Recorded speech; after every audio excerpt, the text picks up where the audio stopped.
Rakyat Malaysia yang saya kasihi. Malam ini sekali lagi saya berada di hadapan saudara-saudari sekalian untuk memaklumkan situasi semasa ancaman wabak COVID-19 yang telah pun menimbulkan kebimbangan bukan sahaja di Malaysia, malahan di seluruh dunia. Sehingga kini wabak COVID-19 telah merebak di 135 buah negara.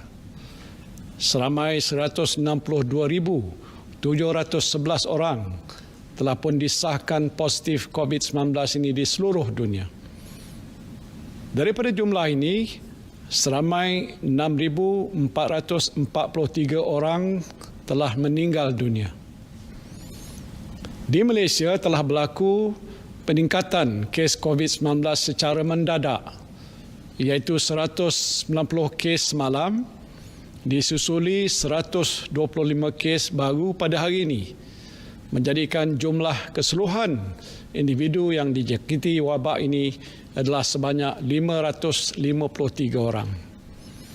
Daripada jumlah tersebut, seramai 511 orang sedang pun dirawat di hospital, manakala 42 orang telah pun pulih. Kerajaan memandang serius situasi semasa ancaman virus berbahaya ini, terutamanya perkembangan gelombang yang kedua. Keutamaan kerajaan kita pada masa ini adalah untuk mencegah penularan baru wabak ini yang dibimbangi akan menjangkiti lebih ramai rakyat. Situasi semasa wabak ini memerlukan tindakan drastik diambil bagi memulihkan keadaan secepat mungkin. Dan untuk itu kerajaan memutuskan untuk melaksanakan Perintah Kawalan Pergerakan mulai 18 Mac 2020 iaitu lusa hingga 31 Mac 2020 di seluruh negara. Perintah kawalan ini dibuat di bawah Akta Pencegahan dan Pengawalan Penyakit Berjangkit 1988 dan Akta Polis 1967. Perintah Kawalan Pergerakan ini meliputi pertamanya ialah larangan menyeluruh pergerakan dan perhimpunan ramai di seluruh negara, termasuklah aktiviti keagamaan, sukan, sosial dan juga budaya. Dan untuk menguatkuasakan larangan ini, semua rumah ibadat dan premis perniagaan hendaklah ditutup, kecuali pasar raya, pasar awam, kedai runcit dan kedai serba yang menjual barangan keperluan harian. Khusus untuk umat Islam, penangguhan semua aktiviti keagamaan di masjid dan surau, termasuklah solat Jumaat adalah selaras dengan keputusan Mesyuarat Jawatankuasa Muzakarah Khas yang telah pun bersidang pada 15 Mac 2020. Keduanya ialah sekatan menyeluruh semua perjalanan rakyat Malaysia ke luar negara. Bagi yang baru pulang daripada luar negara, mereka dikandaki menjalani pemeriksaan kesihatan dan melakukan kuarantin secara sukarela atau dalam bahasa Inggerisnya self-quarantine selama 14 hari. Ketiga, sekatan kemasukan semua pelancong dan pelawat asing ke dalam negara. Keempat ialah penutupan semua taska, sekolah kerajaan dan swasta, termasuklah sekolah harian, sekolah berasrama penuh, sekolah antarabangsa, pusat tahfiz dan lain-lain institusi pendidikan rendah, menengah dan pra-universiti. Kelima ialah penutupan semua institusi pendidikan tinggi, IPT awam dan swasta, serta institut latihan kemahiran di seluruh negara. Dan keenam, penutupan semua premis kerajaan dan swasta, kecuali yang terlibat dengan perkhidmatan penting negara ataupun essential services, iaitu air, elektrik, tenaga, telekomunikasi, pos, pengangkutan, pengairan, minyak, gas, bahan api, pelincir, penyiaran, keuangan, perbankan, kesihatan, farmasi, bomba, penjara, pelabuhan, lapangan terbang, keselamatan, pertahanan, pembersihan, peruncitan dan bekalan makanan. Saya sedar bahawa saudara dan saudari mungkin merasakan bahawa tindakan yang diambil oleh kerajaan ini menimbulkan kesulitan, kesukaran untuk saudara-saudari menjalani kehidupan seharian. Namun tindakan ini mesti diambil oleh kerajaan untuk membendung penularan wabak COVID-19 yang berkemungkinan meragut nyawa. Kita telah melihat peningkatan wabak COVID-19 secara mendadak daripada puluhan orang yang dijangkiti virus ini kepada ribuan orang dalam satu masa yang begitu singkat di beberapa buah negara lain.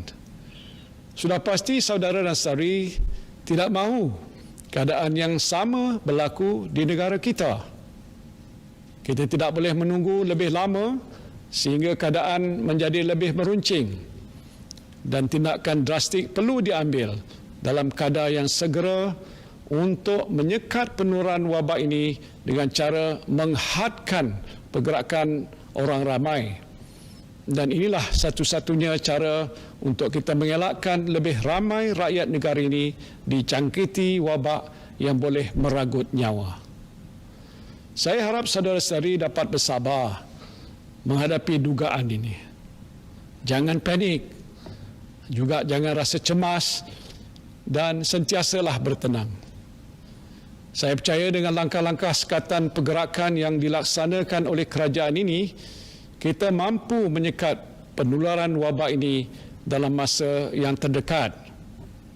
Kita telah melihat beberapa buah negara yang mengambil langkah yang agak drastik untuk mengawal penularan wabak ini, seperti negara China yang telah menunjukkan penurunan mendadak kes-kes jangkitan COVID-19 ini. Saya juga ingin memberikan jaminan bahawa bekalan bahan-bahan makanan, keperluan harian dan juga penjagaan kesihatan termasuklah topeng muka adalah mencukupi. Saya telah pun mengarahkan Kementerian Perdagangan Dalam Negeri dan Hal Ehwal Pengguna agar sentiasa memantau situasi bekalan makanan dan keperluan harian di pasaran di sepanjang tempoh Perintah Kawalan Pergerakan ini berkuat kuasa. Saya merayu kepada saudara dan saudari agar sentiasa mematuhi Perintah Kawalan Pergerakan ini.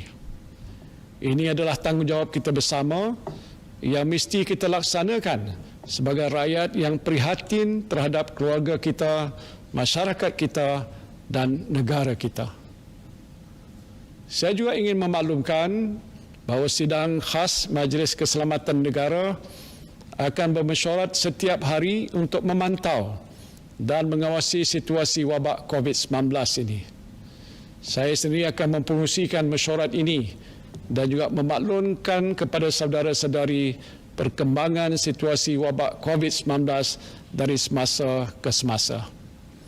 Jika saudara dan saudari mempunyai sebarang pertanyaan berhubung dengan Perintah Kawalan Pergerakan, saudara-saudari boleh menghubungi Pusat Pengurusan Operasi Negara di talian hotline. Nombornya 03-8888-2010. 03-8888-2010 bermula jam 12 tengah hari esok. Saya mengambil kesempatan ini untuk mengucapkan jutaan terima kasih kepada semua petugas kesihatan, penjawat awam dan semua pihak yang telah bertungkus lumus bekerja siang dan malam untuk membendung wabak ini.